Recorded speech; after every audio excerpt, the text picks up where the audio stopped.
Hi everyone, it's Dr. Jen Kordonsky from Optimal Spine Chiropractic, and tonight we're going to be doing an overview of your immune system support strategies. Your immune system is always important. It's what's protecting you and keeping you in balance with bacteria and viruses every single day. Your immune system is what protects you from developing cancer. It's something that we pay attention to here all the time. Immune system support class is part of our core curriculum at Optimal Spine Chiropractic. It's something we should always be seeking to improve and to make sure that it's working optimally. Understanding the situation that we are facing ourselves in with COVID-19, we should all have the strength of our immune system high on our priority list. So we're going to go over some strategies this evening, and we have to look at it from 2 points of view. Number one, we want to think about what can we do to strengthen and facilitate our immune system working properly. And we also want to look at it from the perspective of what could weaken our immune system and leave us more susceptible. So we want to address those two areas. So what makes it strong? How do we keep our immune system working properly? Back on March 24th, we did a class called Lifestyle Strategies or Lifelong Strategies for Healthy Living. You could probably still find that on our Facebook page. We're going to get it onto our YouTube channel. But we talked about healthy lifestyle. That's still true here, right? What makes us healthy in general is also going to build our immune system. I want to talk about 4 specific nutrients/hormones in particular tonight. So in addition to putting those lifestyle strategies into place, let's talk about a few key elements here. The first one being melatonin. Melatonin is probably something that you've heard of, probably even seen it on the shelf in the grocery store. It's a common over-the-counter natural sleep aid, and many people have used it for that. Melatonin doesn't just come in a bottle, though. Melatonin is something that your body makes, and yes, it does help you get a good night's sleep. However, what is understood about melatonin is that it's really important in the way your immune system functions as well. And it's preventative, or it's helpful in the prevention of cancer. It may be helpful in preventing autoimmune conditions. Melatonin has this one specific, when we're talking about our strategy against COVID-19, is that melatonin has been found to inhibit a certain thing called NLRP3. NLRP3 inflammasome. What that does is that's a key culprit in the acute respiratory distress and lung damage that is one of the most dangerous effects of the COVID-19 virus. So melatonin is really helpful in preventing those that inflammasome from doing the damage that it can do. Now, melatonin, you do not have to get in a bottle. You should not get in a bottle. Your body makes it for you. In the 3rd trimester of pregnancy, a woman's body doubles its normal natural levels of melatonin. So therefore, infants are born with very high melatonin levels. So this is really good for those of you who are worried that you know someone who's pregnant or is a newborn. Those tend to be people who are more vulnerable, but in this case, they're looking like they have higher natural protection. Now, children all the way through puberty have very high natural levels of melatonin, and then after puberty, it naturally begins to drop year after year after year. Our levels go lower. This is not anything to worry about. Your body is smart and it knows how much melatonin it needs, and it produces the exact right amount for you, as long as we are living in a way that is supportive of that. The problem is that since melatonin helps us get a good night's sleep, your body will make it or not make it dependent upon your exposure to light and dark. So if we go outside during the day and our skin and our eyes in particular are exposed to natural light, that will stimulate your body or tell it that later in the day you're going to need melatonin to be produced. On the flip side of that, you also need exposure to dark. So as the sun sets, we should have lower light exposure, and then our body knows, okay, it's almost time to go to sleep, so those melatonin levels can start to rise. Your body can start to make it to prepare you for a good night's sleep and to keep your immune system strong. Now, unfortunately, many of us don't get out enough in natural light, even under ordinary circumstances. Now we're being asked to stay inside a lot more. And then in the evening, we have artificial lights, we have TV, we have tablets and phones that we're exposing ourselves to all of this light stimulation. So we may artificially be interfering with our body's ability to produce melatonin. So it's fairly simple fixes. Get outside during the day, get some light on your skin and in your eyes.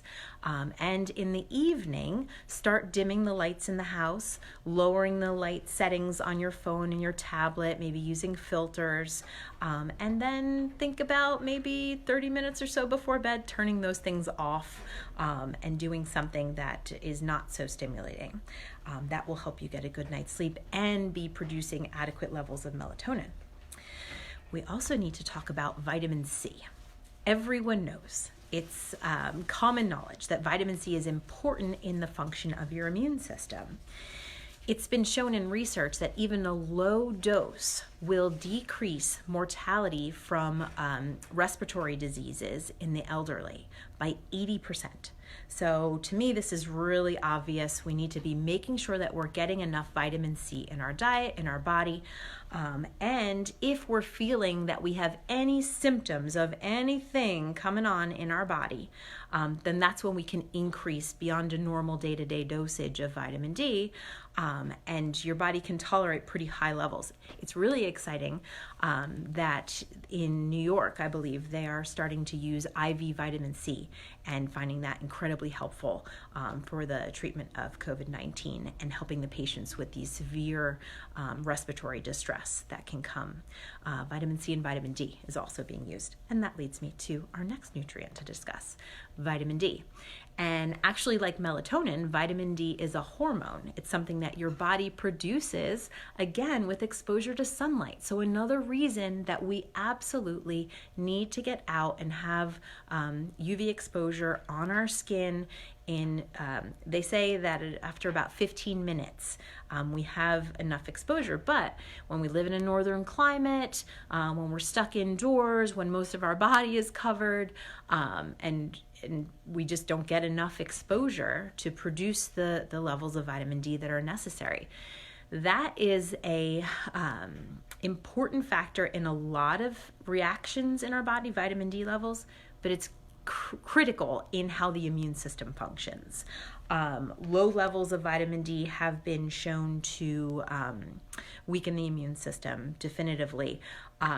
In fact, people who have low levels of vitamin D and are supplemented with high dose vitamin D to get them back on par show a 40% decrease in mortality. So definitely want to consider, am I getting enough vitamin D? Getting outside to increase your exposure. Maybe want to consider supplementation. It's important to know that vitamin D, unlike vitamin C, your body stores. So you want to make sure that you're not taking too much. So there are guidelines and recommendations for a daily dose of vitamin D, but to know if you're really at those higher levels that you should be at, a blood test is ideal.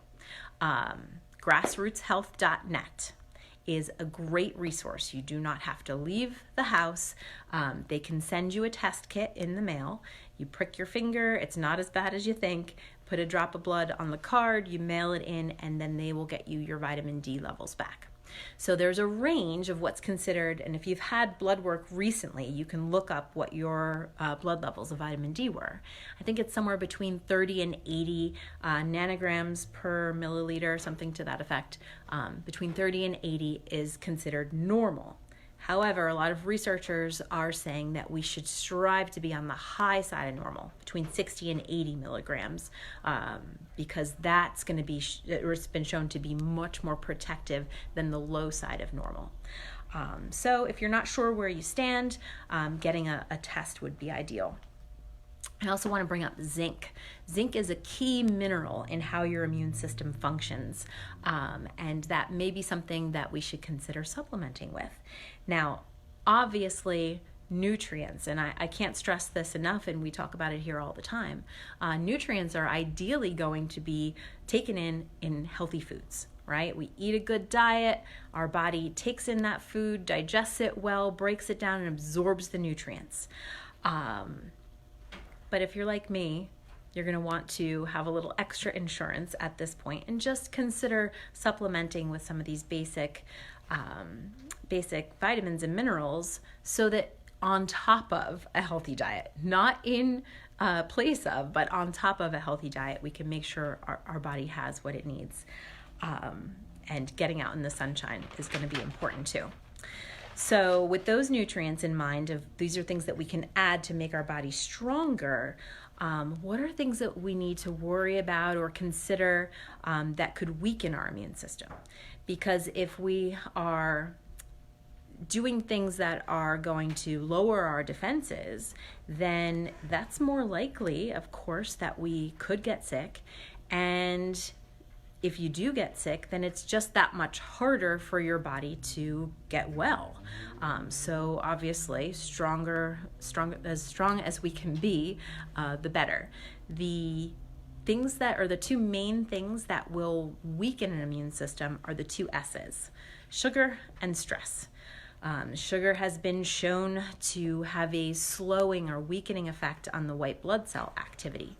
So one of the things that we say here all the time is, yes, vitamin C is important for strengthening your immune system, but if you feel like you're coming down with something, don't go chugging a lot of orange juice, because orange juice is high in sugar because we've taken a lot of the fiber out of the fruit, just left with the juice.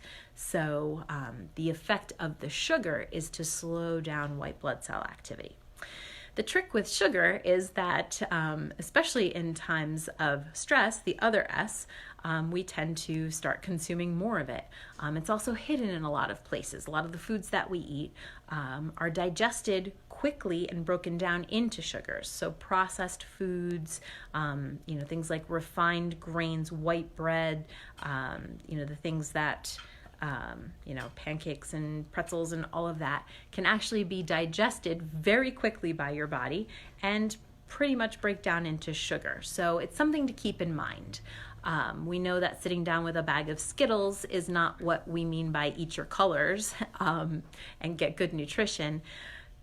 There's just, we have to keep in mind what our whole diet looks like, try to increase the amount of fruits and vegetables that we're getting in whole forms, and it doesn't matter. Fresh, frozen, canned, they're all good.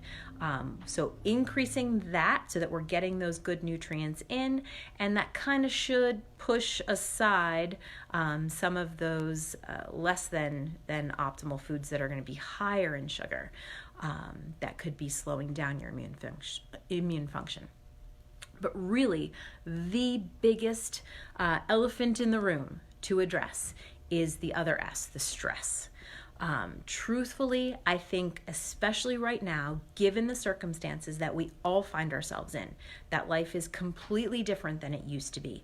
We have, new routines and no structure, and we're worried about our future. We're worried about our families. We're hearing all of these, stories, and we're getting news reports, and there's just so much coming at us that is stressful, that this, to me, is having a greater impact on our immune system than even what we're putting in our body. And I'm an advocate, obviously, I mentioned, it's important to nourish your body and get those nutrients in there, but we have to tackle these stressors that are weakening our immune system. And last week on March 31st, we did a class coping with stress.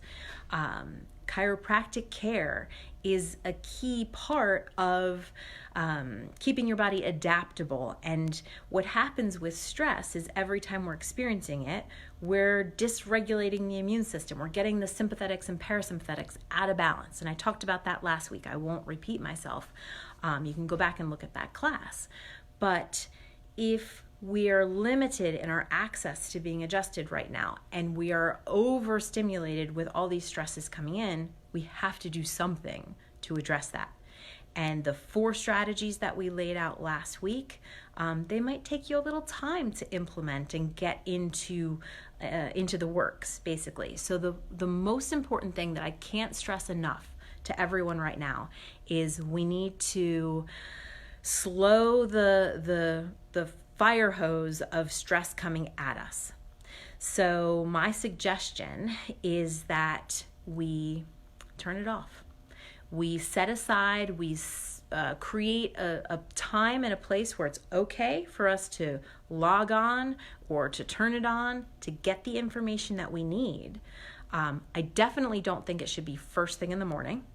I definitely don't think it should be the last thing before you go to bed, but really 5-10 minutes of your day can be set aside to, okay, I'm going to check the CDC, I'm going to check the health department, I'm going to get the news and information that I absolutely must have, and then turn it off and tune it out.